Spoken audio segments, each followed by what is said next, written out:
hadis Nabi yang sahih. Karena banyak orang yang anti terhadap kitabnya Syekh Muhammad bin Abdul Wahab. Bahkan kita sendiri takut menyebut Syekh Muhammad bin Abdul Wahab. Memangnya sesat itu. Kenapa kita dengan Syekh Muhammad bin Abdul Wahab? Sebut saja, karena semua yang mencatatnya hadis semua atau ayat. Kalau bukan ayat hadis sudah mau 20 tahun kita baca. Itu jarang sekali ucapan. Makanya ini kitab yang sangat kuat sekali dalam masalah tauhid. Dalam masalah tauhid, dan isinya adalah penanaman akidah tauhid hanya dengan menggunakan Quran. Paling sedikit diucapkan para sahabat. Walau dia melanjutkannya milik Bukhari Muslim juga. Ada dari Aisyah radhiyallahu taala kalau beliau bercerita, "Lamma nuzila bi Rasulillah tatkala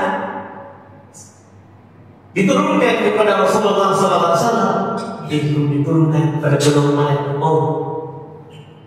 Ini waktu sakit keras. Tapi banyak prokopnya sallallahu alaihi wasallam. Beliau biasa melukuk khomison, kain, ada garis-garisnya yang belum biasa pakai.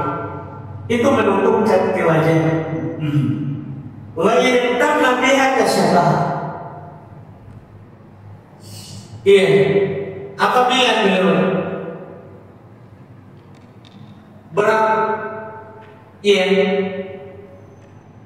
rasanya dalam sakit itu belum menemukan dari wajah, dan ketika belum sadar bahwa keadaan dalam keadaan itu belum benar. Laknatullahi ala Yahudi wal Nasara, laknat Allah terhadap orang Yahudi dan orang Nasara. Ittaqadu qubur anbiya'i masajidah, yang menjadikan kuburan para nabi mereka sebagai tempat ibadah. Yuhadir masalahmu, ini Nabi memperingatkan kita Muslim dari apa yang mereka lakukan. Hati-hati itu perbuatan dalam yang menjadikan kuburan para nabi sebagai tempat ibadah. Ini hadis Bukhari Muslim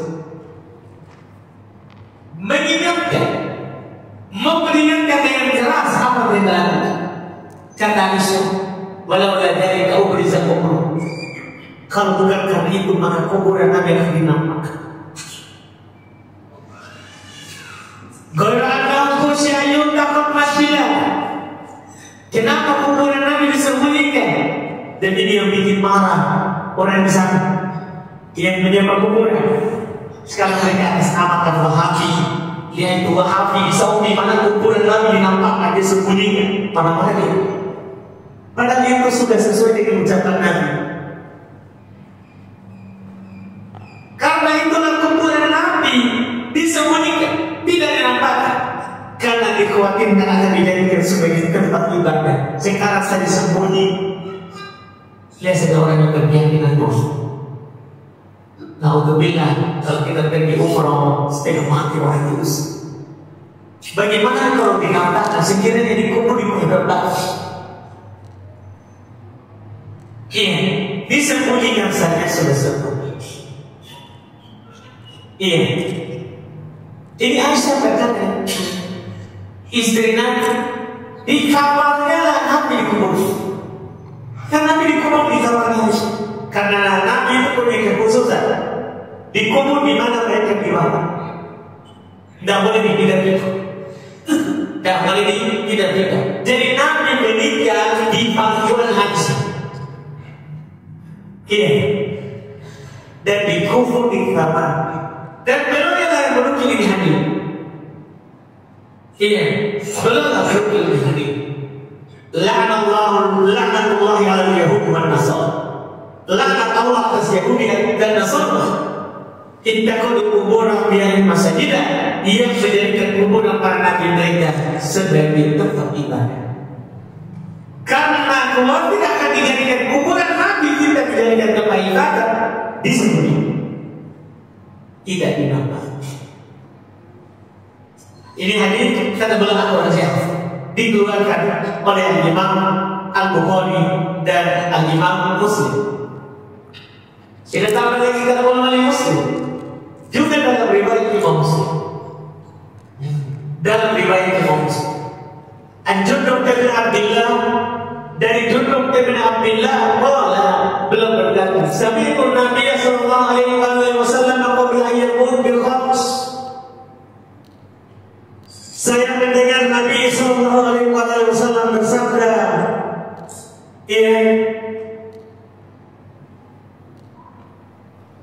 lima sebelum belum meninggal. Ini bisa dibilang 5 hari belum dengar Nabi.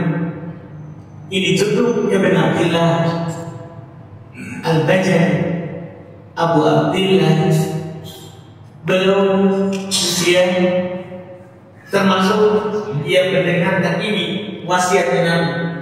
Sebelum meninggal 5, belum tak bilang 5 hari, 5 pekan, 5 bulan, atau 5 jam.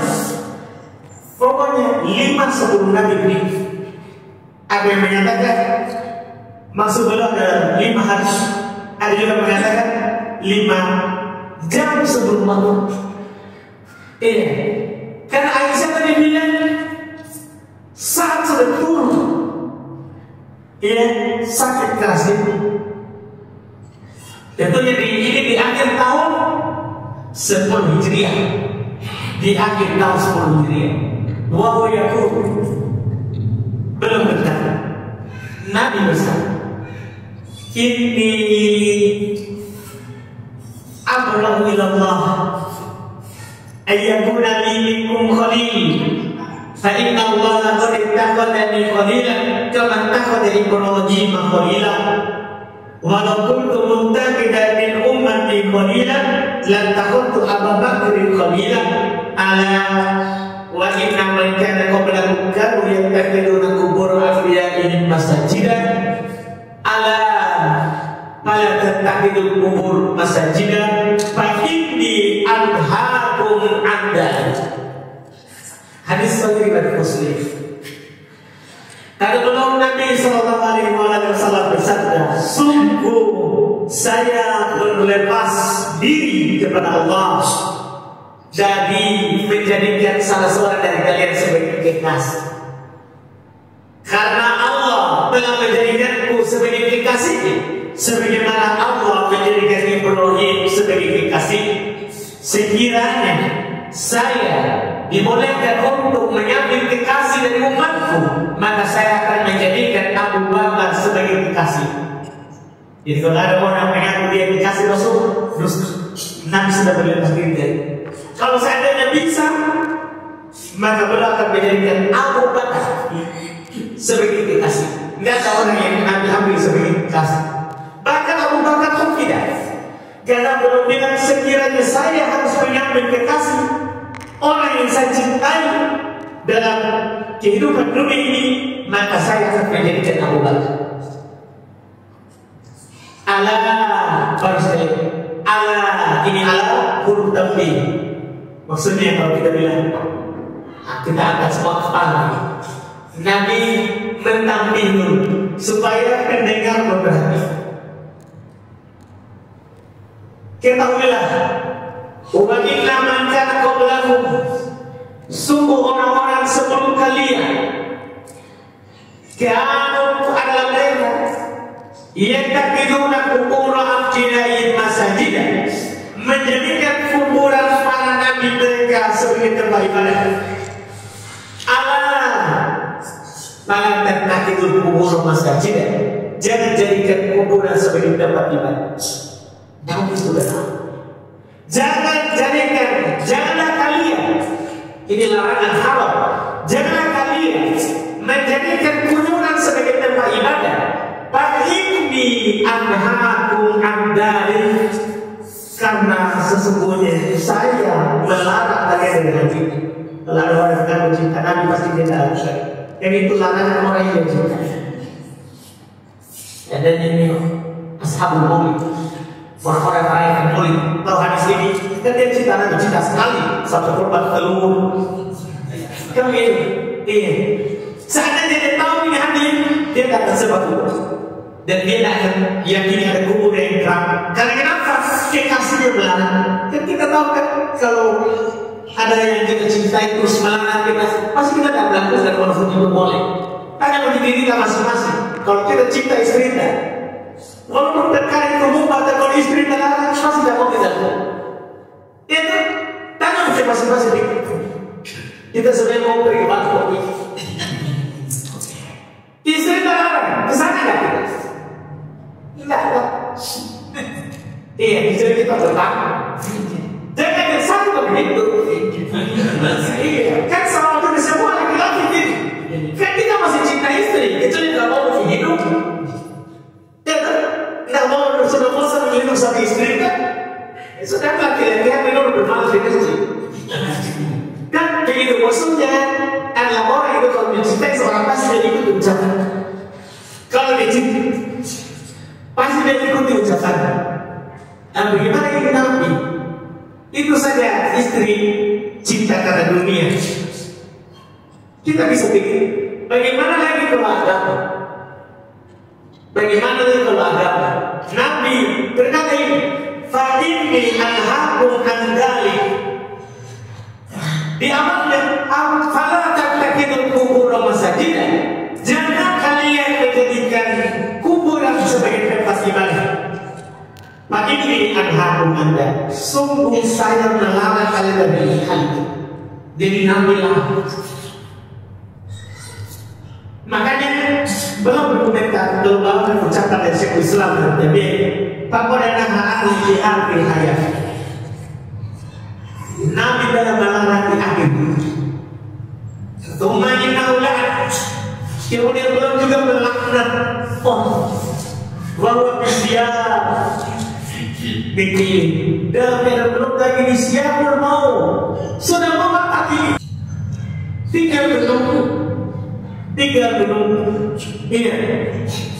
Wassalah indah dan sholat di sisi kuburan termasuk dalam larangannya. Bagi yang pada masjid, walaupun tidak dibangun di masjid, sholat di kuburan tak boleh. Walaupun tak ada masjid, apalagi dibangun di masjid, sholat di situ. Nah, walaupun makna kau lihat inilah makna ucapan Syekh Aisyah kata Syekhul Islam Tabi'iyah kursi ayat dapat masjid dikhawatirkan di akhirnya akan dijadikan kuburan Nabi sebagai tempat ibadah. Fa'inna sahabat lam yakunu yabnu haula qabri masjidan. Sesungguhnya sahabat mereka tidak membangun di sekitar kuburan Nabi masjid. Wa kullu mawdi'in qasada bis salati faqad takhadha masjidan. Dan setiap tempat yang dimaksudkan sholat padanya itu dia telah menjadikan sebagai masjid. Bal kullu mawdi'in yusalli fihi sama masjid. Bahkan setiap tempat yang orang sholat di dalamnya itu dinamakan masjid. Dan masjid itu tempat sujud. Jadi kita di lapangan kita sholat itu namanya masjid. Makanya kalau di zaman Nabi mereka sholat di musola tanpa sholat padahal di lapangan. Jadi biar lapangan dinamakan musola, biar lapangan dinamakan masjid. Iya, makanya tidak boleh dijadikan itu sebagai tempat ibadah. Kama qala Nabi, sebagaimana yang Nabi SAW katakan, ju'iliyat liyal ardu masjidan wa tahura. Dijadikan untukku bumi sebagai tempat ibadah dan bersuci. Ini buktilah dari hadis ini belum selesai hadisnya, masih ada ya. Satu lagi selain dari hadis inilah para ulama di seluruh mazhab berdasarkan hadis tadi yang kita baca, Bukhari Muslim, dua hadis pertama masuk oleh Muslim, dia terakhir di bawah tadi kita baca. Maka para ulama menegaskan Seperti Syekh Sulaiman bin Abdullah beliau berkata, qad ajma'al ulama ala nahyi anil bina ala kubur wa tahrimu wujubatu li hadhihi ahadits sahihah sharihah. Telah sepakat para ulama akan dilarangnya membangun di atas kuburan, akan haramnya dan akan wajibnya dihancurkan, dengan dalil hadis yang sahih lagi jelas ini, kata beliau. Ini juga dikatakan oleh Ibnu Qudamah, ulama Hanafilah.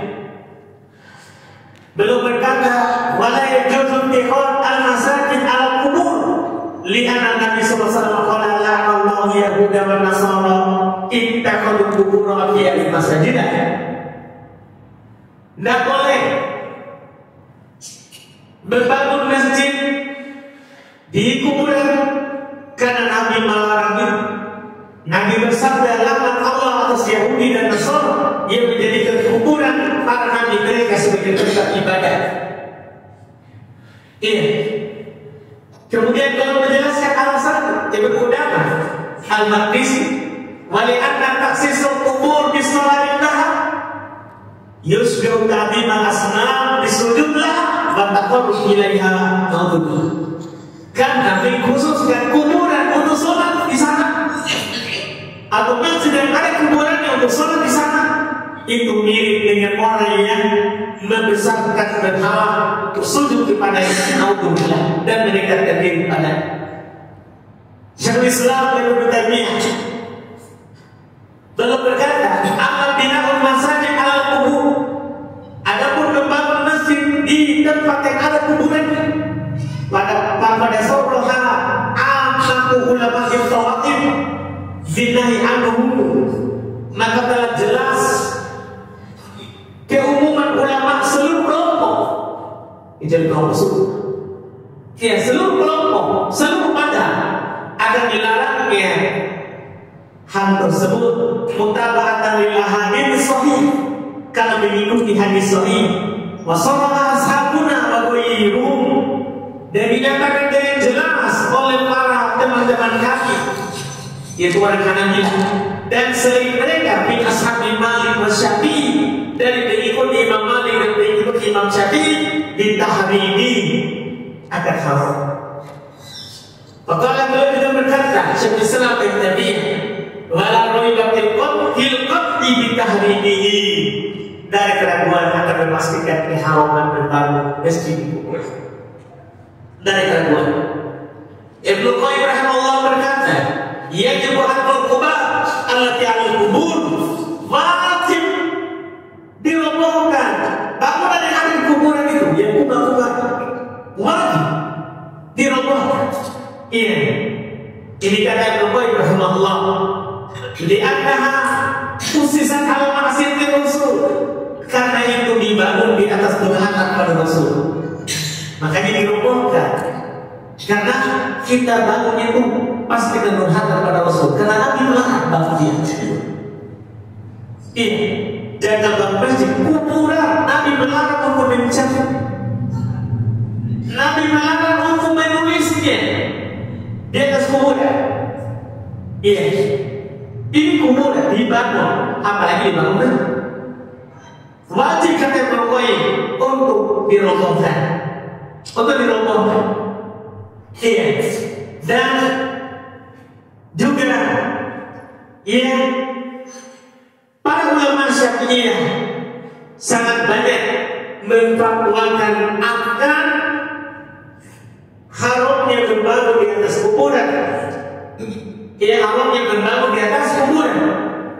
Imam Syafi'i sendiri beliau berkata, ya, Tusab bahrul kubur, kuburan itu diratakan. Walaupun benar walaupun mahal, watakulu ala wajhil ardh, tidak boleh dibangun, tidak boleh diangkat dia harus ada di atas sejajar dengan permukaan bumi bakar. Imam Syafi'i. Ini Imam Syafi'i rahimahullah. Dan para pengikut Imam Syafi'i, dia banyak yang mengatakan bahwa tidak boleh menyembelih kubur, mencetnya berbangun, seperti Al-Qadhi Ibnu Qajj. Dia dari orang Syafi'i berkata, "Wala yajuz an tujassas al-qubur wa la yubna 'alaiha qubat wa la qubat." Wal wasiyatu biha batil. Tidak boleh kita menyembelih kuburan. Tidak boleh dibangun di atas kubah. Apa? Tidak boleh. Walaupun kubah tidak boleh dibangun pula selain kubah. Dan berwasiat untuk dibangun kuburan batil. Tidak boleh kita jalankan wasiat. Kalau ada orang wasiat, kalau saya sudah meninggal, uangku gak boleh kuburan. Tidak boleh kita jalankan. Ini ulama Syafi'i. Ulama Syafi'i. Tidak. Imam Nawawi sendiri. Imam Nawawi. Saudara saudara ini Syafi'inya tentunya tidak akan lepas dari Imam Nawawi. Ini orang yang ia membuat Imam Mazhab Syafi'i juga terkenal. Buku-bukunya terkenal terkait dengan Mazhab Syafi'i. Imam Nawawi rahimahullah di dalam kitab Syarh Muhadzab beliau menjazam, memastikan membangun kuburan secara mutlak. Apakah dijadikan tempat ibadah atau tidak? Atau kita duduk sholat di situ, berdoa di situ atau tidak? Tidak boleh kuburan dibangun. Tidak boleh kuburan dibangun. Yes. Dan dalam mazhab Hambaliyah jelas, Syafi'iyah jelas, Malikiyah juga sama. Orang-orang Malikiyah sama mengharamkan membangun kuburan. Mau dijadikan tempat ibadah atau tidak? Apalagi dijadikan tempat ibadah? Semuanya berfokus pada hadis yang kita baca. Yang memang ini sangat terang dan jelas bahwa kita tidak boleh membangun kuburan, apalagi menjadikan tempat ibadah. Menjadikan tempat ibadah. Iya. Kemudian belum bawakan hadis di luar Bukhari Muslim. Ini riwayat Imam Ahmad. Wala belum berkata. Wali Ahmad yang bisa dari Jayyid. Dan dalam riwayat Imam Ahmad dengan sanad yang bagus. Dengan sanad yang bagus. Ani bin Mas'ud radhiyallahu ta'ala marfu'an. Dari Ibnu Mas'ud radhiyallahu ta'ala anhu secara marfu' beliau angkat ke Nabi. Kalau beliau berkata, "Inna min syirarin nas man tudrikuhumus sa'atu wa hum ahya walladzina yattakhiduna al-qubura masajida lahum billah." Kata beliau Abu Hatim fi Sahihih. Ini juga diriwayatkan oleh Abu Hatim di dalam Sahihnya. Kata beliau, sungguh manusia terburuk adalah manusia yang dijumpai oleh hari kiamat dalam keadaan dia masih hidup. Terjadi hari kiamat, dia masih hidup, ruhnya masih ada. Itu manusia terburuk. Karena hari kiamat tidak akan bangkit kecuali di manusia terjadi. Karena sebelum hari kiamat datang terjadi, akan bertiup angin yang sangat halus. Tidak menimpa seorang hamba yang beriman kecuali langsung dia wafat. Ini langsung lama masa bagi yang masih beriman. Sehingga mereka tidak menyaksikan itu bukan hari kiamat. Yang menyaksikan adalah syirar anas, manusia terburuk. Manusia terburuk, para pengikut Dajjal. Iya, naudzubillah. Dan kebanyakan pengikut Dajjal Yahudi. Sebagaimana dalam hadis. Terus siapa lagi manusia terburuk?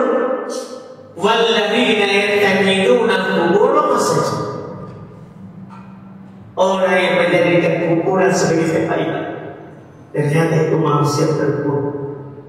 Walaupun kita lihat dia pakaiannya jubahnya bersih, sofanya tinggi, tapi selama dia lama kuburan, itikaf di kuburan, itu manusia terburuk. Saya bilang, Nabi bilang, biar kita bilang kiai antegrunta, habib, apapun, kalau dia sama di kuburan, beribadah di kuburan, mengkeramatkan kuburan, Nabi bilang, bukan saya, Nabi bilang, itu syirar atas orang mampu. Walladzina yattakhiduna qubur masajida. Nabi awalnya, inna min syirarin nas.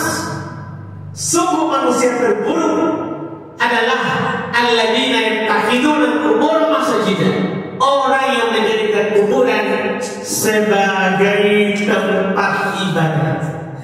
Kapan seorang mulai menjadikan kuburan sebagai tempat ibadah, maka langsunglah kita katakan ini manusia terburuk yang hidup di muka bumi.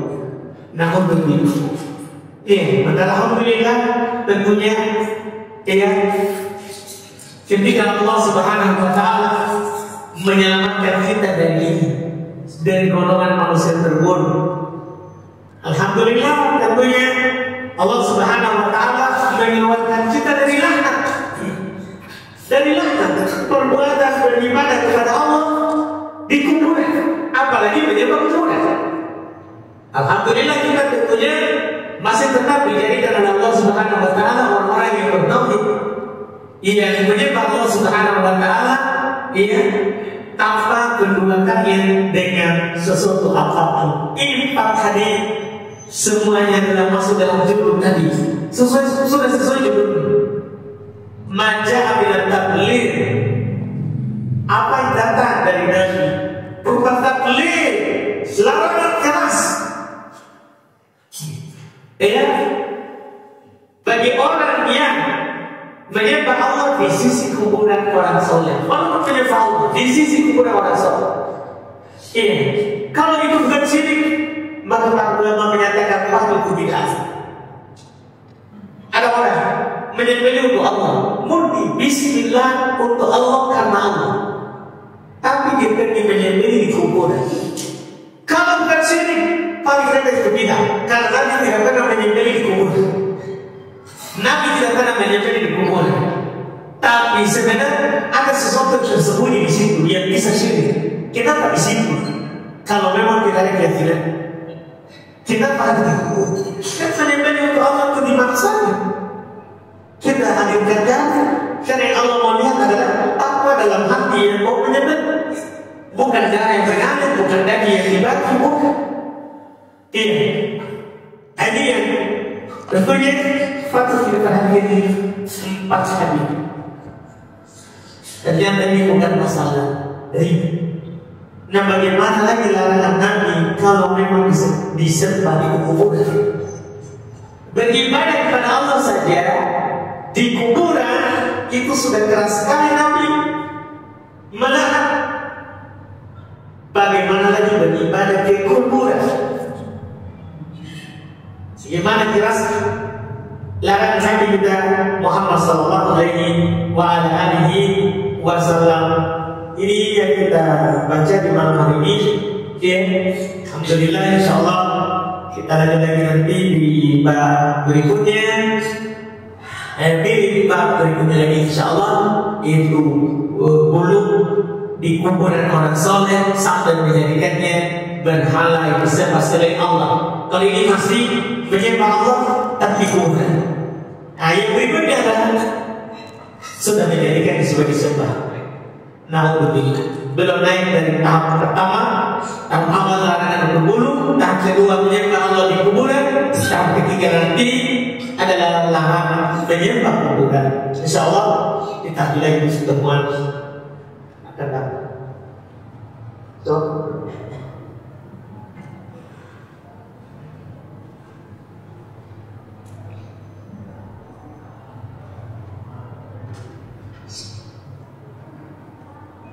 Sini ada pertanyaan. Apakah boleh melakukan salat tobat sebelum tidur setiap hari dengan niat bertobat untuk hari ini dan hari-hari sebelumnya, dan ditutup dengan satu mimpi? Dan apakah ada dalil terkait dengan ini, Ustaz? Kalau kita masuk dalam waktunya seperti itu, tidak ada dalil. Salat tobat itu sunnah. Ya, kalau orang berdosa, ketika kita jatuh dalam dosa, sunnah kita langsung beristighfar kepada Allah, mengingat Allah, beristighfar kepada-Nya, dan kita sholat dulu. Sholat dulu, terkah dikhususkan waktunya setiap malam. Tidak ada dalil khusus dalam hal tersebut.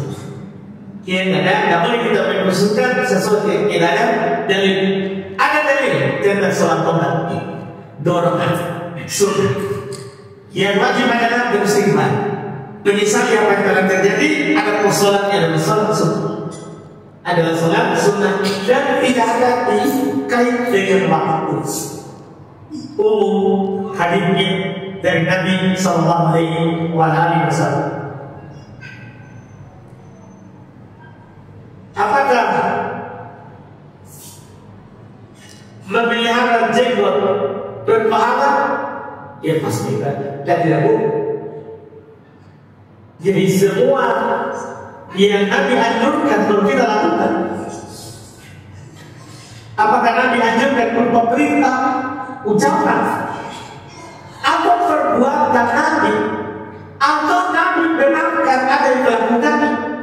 Nabi benarkan. Maka kalau kita lakukan, maka kita benar-benar tahu. Tidak diragukan, tidak diragukan. Iya, karena terkait dengan jenggot itu telah terkumpul padanya ucapan dan perbuatan. Hanya ucapan saja itu sudah cukup menunjukkan dia ada pahala.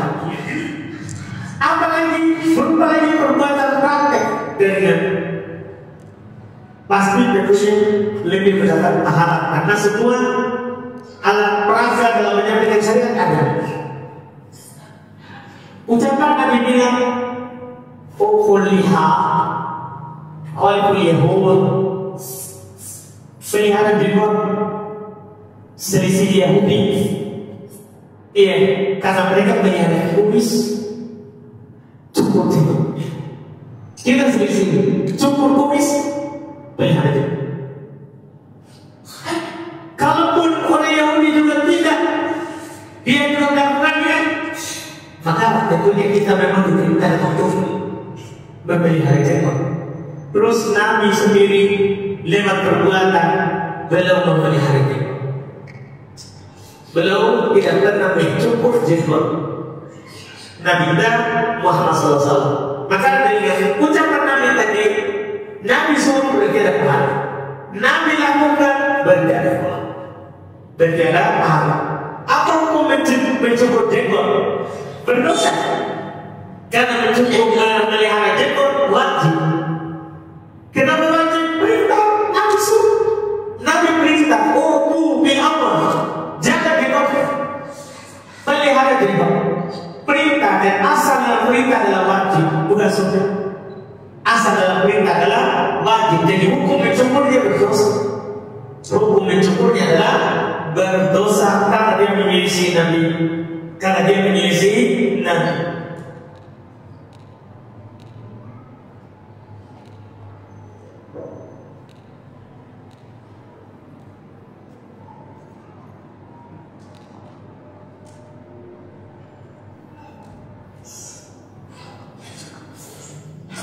Sampai batas mana korban KTT bertahan atau bersabar? Ya, sampai batas kalau itu merusak badan, maka kita ya tentunya menghindar dari, ya kita menghindar dari. Kemudian apakah boleh istri yang sering jadi korban KTT minta cerai? Boleh. Kalau sudah berbahaya membahayakan badan nyawa atau agama atau harta atau akal, atau kehormatan, maka kita boleh tidak boleh kita kalau membahayakan salah satu dari lima. Jasumi dan membahayakan badan, maka kita boleh bekerja menjaga badan. Atau membahayakan akal, kalau lama-lama sama dia kita bisa gila. Sudah, daripada kita gila. Iya, berubah sebelum waktu ini. Boleh, daripada gila. Iya, menjaga akal. Tapi dia pun menjaga agama, menjaga kehormatan. Ada suami tidak menjaga kehormatan. Bahkan, naudzubillah dia jual kita ke orang. Naudzubillah, kita sama. Iya, dia pulang mulai berbahaya. 5 ini hal darurat tidak. Hal darurat tidak. Iya, dan juga kalau kita meninggal karena membela 5 ini mati syahid. Mati syahid. Kata Nabi, man qutila duna malin wa syahid. Man qutila duna dini wa syahid. Man qutila duna man qutila duna 'abdi wa syahid. Man qutila duna nafsi wa syahid. Siapa meninggal karena membela agama syahid. Yang meninggal membela kehormatannya syahid. Iya. Ada orang mau diperkosa, dia jaga diri. Iya, laki-laki atau perempuan. Jadi perkosa laki-laki atau perempuan. Dia menjaga diri sampai dia dibunuh, mati syahid. Dia mati syahid. Ada orang dia dibunuh karena menjaga agamanya, mati syahid. Ada orang dibunuh karena menjaga hartanya, mati syahid. Mati syahid. Kalau dia dibunuh terus. Iya, ini kan, iya. Karena kenapa ini hal yang wajib dijaga, sekali lagi ini hal yang penting dijaga. Iya, jadi kalau sini sudah membahayakan orang, dia meminta cerai. Apa Ustaz izin bertanya? Apakah malino kesinjeng termasuk sapa malino sinjeng? Berapa jari? Tapi sinjeng apa dulu? Katurun tidak dikurung malino atau sinjeng itu? Sinjeng mandiri? No. Di sini apa ini? Dari kosan atau? Ya kan? Ya, saya sudah sering ke sini sama ini. Tidak bisa kita bohongi ini. Jadi sini apa kita ini? Yang dimaksud.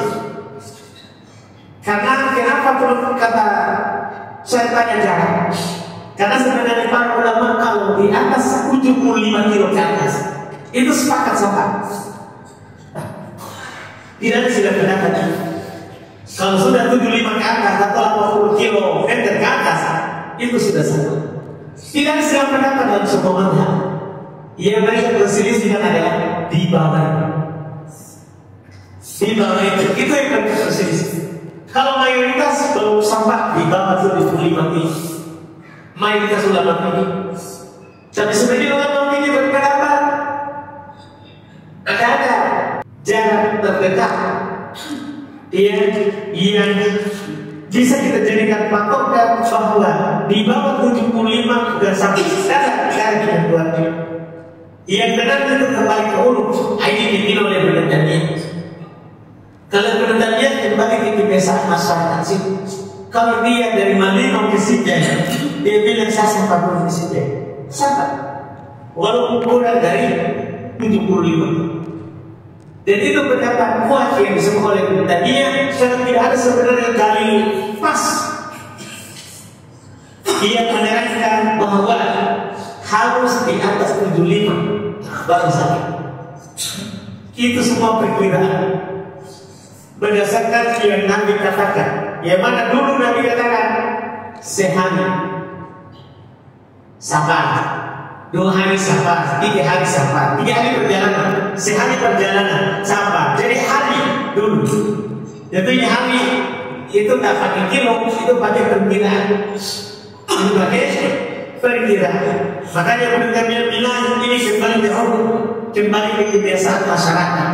Kalau kebiasaan orang dari Malino ke Sinjai dia bilang sama. sampah. Misalnya kita ini, saya malas dulu, tidak tahu saya mau ke malas. Berarti bukan sampah itu ke malas. Tinggal dia bilang, saya sampah dulu ke parkir. Ya sampah, walaupun kurang dari 75 juta. Dan saya ke gua dulu. Orang tidak bilang sampah, ke gua dulu tak berbatas dekat. Iya, cuma mali baru keluar. Saya ini ke gua masa dulu. Iya, ke gua ini memang itu. Dan tapi kebiasaan orang Makassar, ke gua bukan sampah. Misalnya begitu, kebiasaan orang. Tapi kalau dia bilang saya sampah dulu ke, biasanya orang bilang saya sampah dulu ya. Jadi pokok sampah. Atau saya sampah dulu ke Takala. Walaupun kurang dari 75 kilo, itu oleh demikian. Dan ini pembicaraan perselisihan ini di bawah 75 km atau di bawah 80 km. Adapun di atasnya itu tidak ada silat terjadi. Kalau itu adalah sampah, kalau itu adalah sampah. Wallah.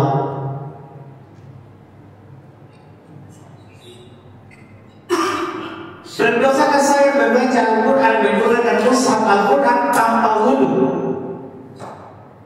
Menyentuh mushaf maksudnya menyentuh Quran. Ada bilang dibersihkan.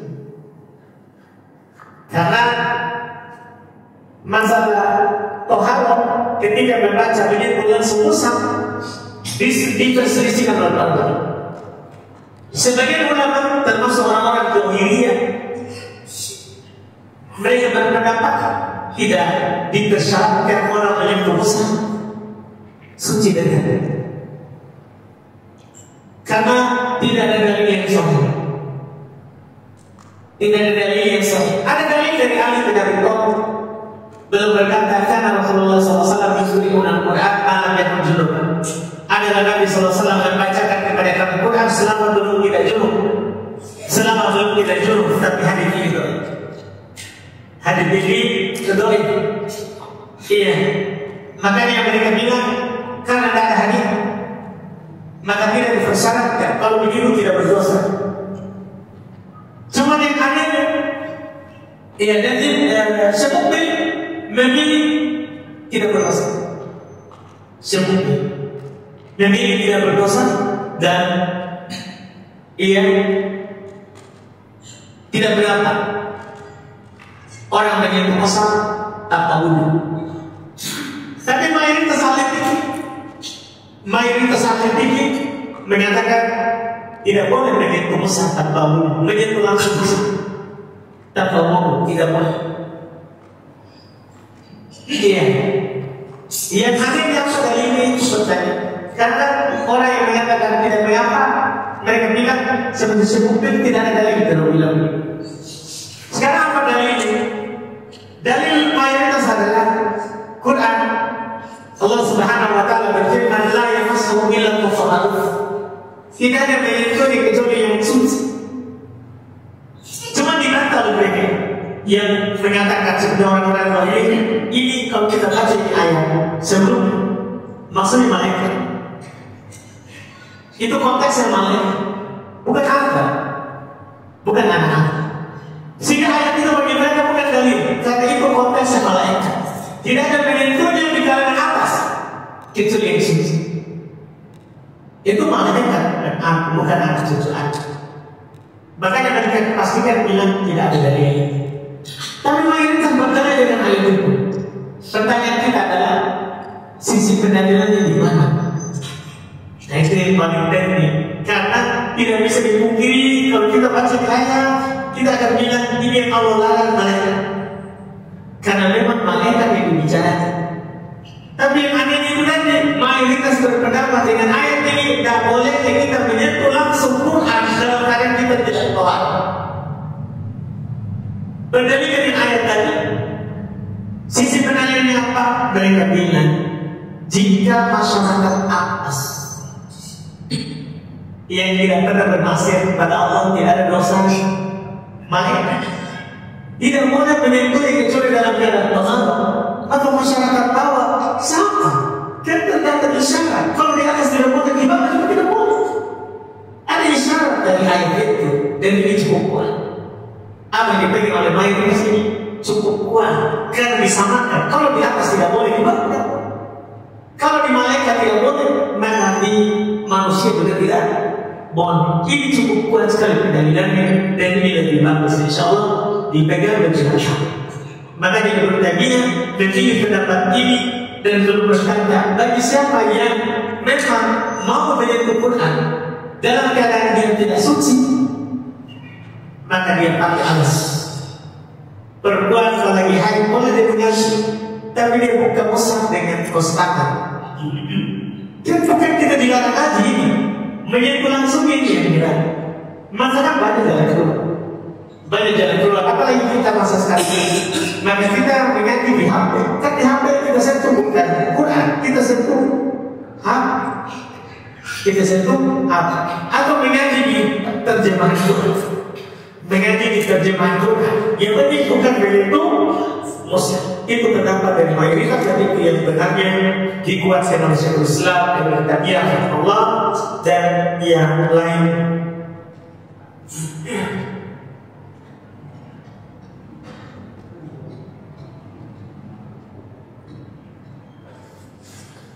Pertanyaan kedua dari kertas yang sama, Qobliyah azan. Apa sih azan? Qobliyah azan 2 rakaat atau 4 rakaat, yang mana betul? Tidak ada qobliyah azan. Tidak ada qobliyah azan. Tidak ada. Qobliyah itu yang rutin dalam hadis Ibnu Umar itu 10. Bukhari Muslim. Ya, setelah maghrib, setelah isya, sebelum subuh, sebelum salat subuh, sebelum duhur, setelah duhur. Ini 10 rakaat. Di hadis Bukhari Muslim Ibnu Umar. Ia 2 rakaat setelah maghrib, 2 rakaat setelah isya, 2 rakaat sebelum salat subuh, setelah adhan, 2 rakaat sebelum duhur, 2 rakaat setelah duhur. Ini rawatib. Khilah rawatib. Ada hadis arba'an qabla asar, 4 kalau sebelum asar. Ini diperselisihkan. Tapi Syaikhani naikkan ke derajat hasan, cuma dia bukan rawatib. Dia bukan rawatib. Jadi ada qobliyah rawatibnya sebelum asar, dan juga tidak ada setelah.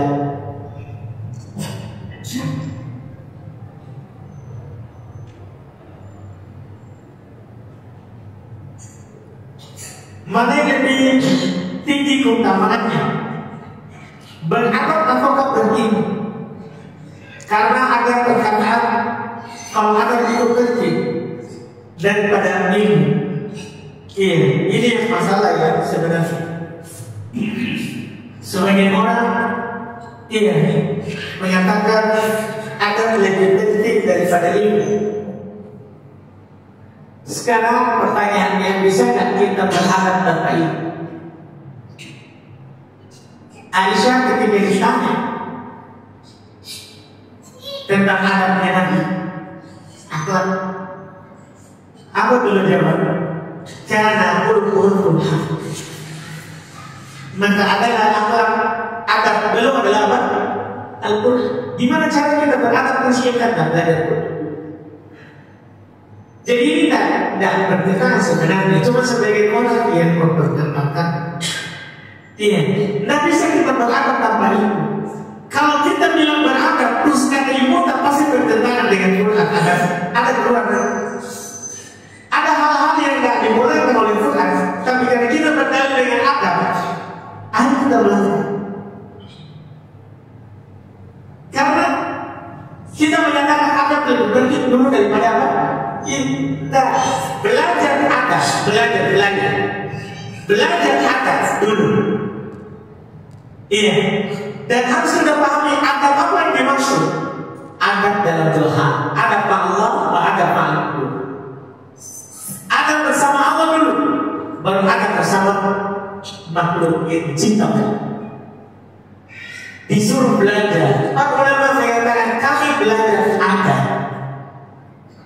Belajar adab, bukan langsung bilang beradab tanpa belajar. Tidak, belajar adab. Jadi tidak bisa dipisah dari ini antara ilmu dan adab. Tidak bisa dipisah. Iya. Gimana caranya beradab tanpa ilmu? Tidak mau. Nah, misalnya adabnya Quran, jadi kita ikut belajar Quran. Kita butuh belajar Quran supaya kita bisa berharap seperti adabnya, seperti adabnya Nabi Muhammad. Ini pertanyaan terakhir. Ustaz, saya telah menikah dengan suami saya. Ya, ada itu.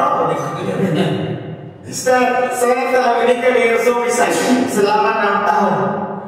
Tetapi akhir-akhir ini, bahkan sampai saat ini pun, sampai saat ini saya diuji dengan mertua.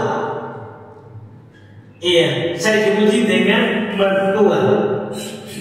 Titik ipar maksudnya keluarga dari suami, keberadaan atau kebaikan saya tidak pernah dianggap, selalu dicari kesalahan dan keburukan saya dan digibai dalam bercerita di belakang, kemudian menghasut orang lain untuk membantu saya. Dan karena saya ingin cerai saja dari suami agar masalah saya selesai, tapi saya selalu ingat kebaikan suami dan juga saya kasihan dengan anak-anak yang kehilangan abi. Mohon pencerahan.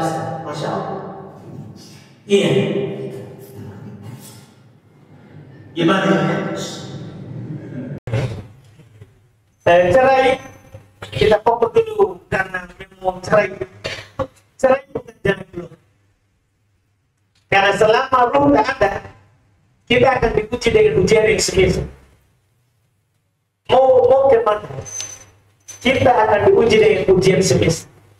Nanti kalau kita cerai, menikah lagi, berarti juga begitu. Karena seorang itu akan diuji sesuai dengan keimanan. Iya, kata Nabi SAW, Akhdumul Anbiya ibalah, Akhdumul nasi balah Al-Anbiya Tuman Abdal Al-Abdal. Orang yang paling besar ujiannya manusia. Jadi Akhdumul nas pakai al. Seluruh manusia yang paling besar ujian para nabi, kemudian yang semisal, kita dulu waktu kita awal potong jenggot, celana di bawah, ujian tak seperti sekarang. Pasti begini, karena makin mirip kita dengan nabi, makin tinggi ujian. Dan tujuan daripada ujian bukan supaya kita binasa. Tujuan kita ujian adalah supaya Allah tahu kita ini jujur atau tidak dalam keimanan. Tadi di Quran, apa ayat ini? Tapi saya pengen kita tahu supaya ini tenangnya, ya bisa baca nanti ayat. Bisa baca nanti ayat di Firman Allah akan jelas dalam masalah ini, dan juga nanti saya akan sampaikan ya nasihat dari Nabi kita Muhammad Sallallahu Alaihi Wasallam terkait dengan kita jika diuji, ya jika diuji. Ini ada surat Muhammad 31. Surat Muhammad 31. Kata Allah, "Wala nabluwannakum." Ada sumpah yang dihilangkan. Demi Allah. Jawaban sumpah menguatkan. Di akhir ada nun taukid. Wala nabluwannakum. Ini berlapis penguatnya. Menunjukkan betul-betul ini akan terjadi. Tidak bisa kita lakukan kecuali ruh dan tercampur selesai. Kapan ruh dan sudah tercampur baru selesai. Allah katakan wala nabluwannakum pakai fi'il mudhari. Kami sungguh betul-betul akan menguji kalian. Kalian seakan-akan kita dituju. Sungguh kami akan menguji kalian hatta na'lamal mujahidina minkum was-sabirina wa nabluwa akhbarakum. Perhatikan ini ayat. Sungguh benar-benar kami akan menguji kamu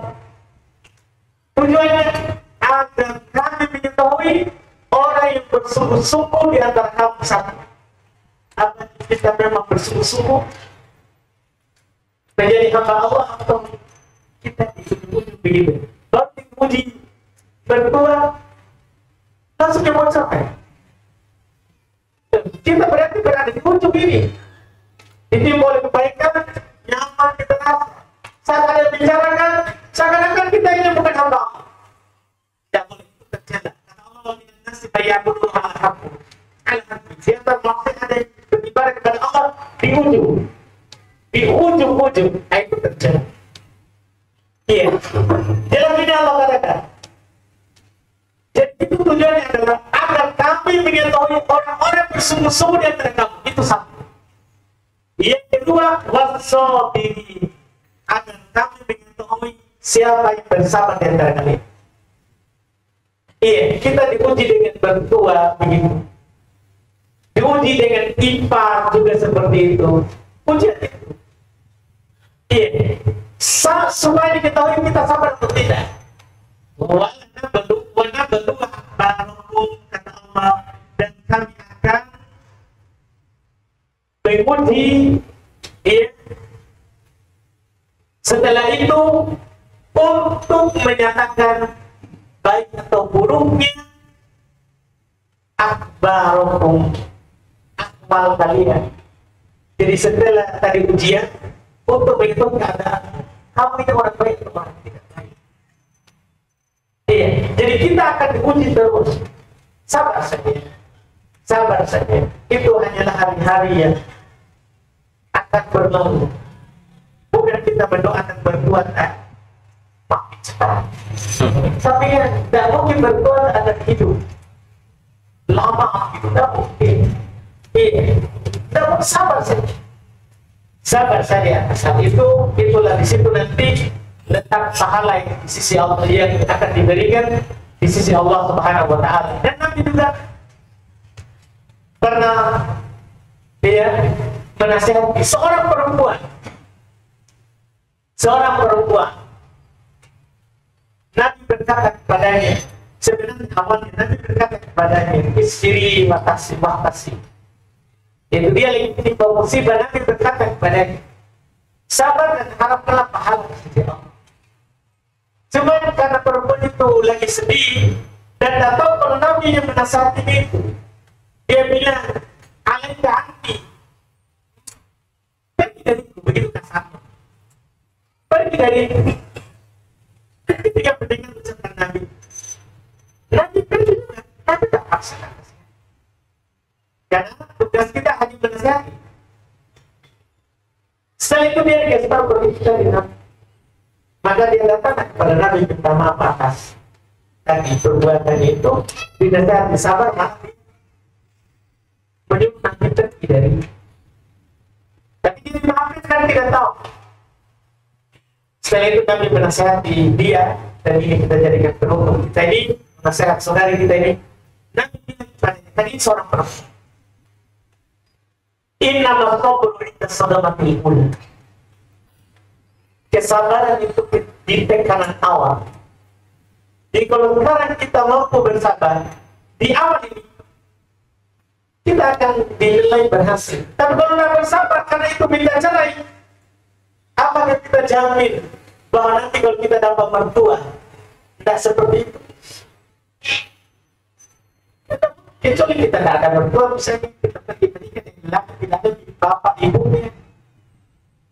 Tapi apakah kalau tidak ada bapak ibunya, tidak ada orang yang membicarakan kita, selama kita hidup di lorong, di jalan bersama manusia, pasti ada. Kita beli kulkas dia dingin, pasti ada orang begitu. Iya.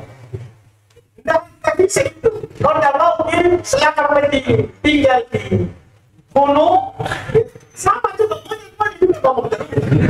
Jadi tidak ada. Pokoknya tidak ada jalan lain kecuali apa? Sabar saja. Dan kesabaran itu awal. Ini kita diuji terus ini karena ada kesabaran tadi awal. Siapa yang bersabar di awal, lulus begitu. Iya, akan lulus gitu sekarang. Wallahualam. Mudah-mudahan tentunya kita bersabar. Iya, saya ini so minta pada kita bilang ini so yang baik. Alhamdulillah, cuma masalah mertuanya sahabat. Alhamdulillah. Ya, kita cukupkan, mudah-mudahan bermanfaat. Alhamdulillah. Subhanallah, Assalamualaikum warahmatullahi wabarakatuh.